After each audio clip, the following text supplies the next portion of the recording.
చివరిగా ఒక మాట చదువుకుందామండి. 1 పేతురు 3:10. 1 పేతురు 3:10. జీవాన్ని ప్రేమించి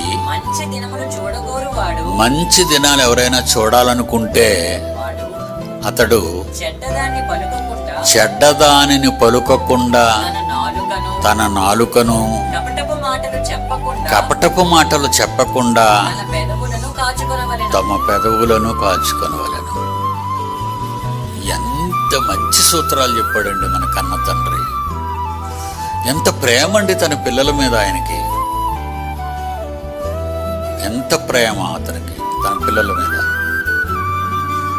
ఆ ప్రేమ గల దేవుడు మన కన్న తండ్రి కనుక ఇవన్నీ వ్రాయించి వాపోతున్నాడండి ఆయన. మనం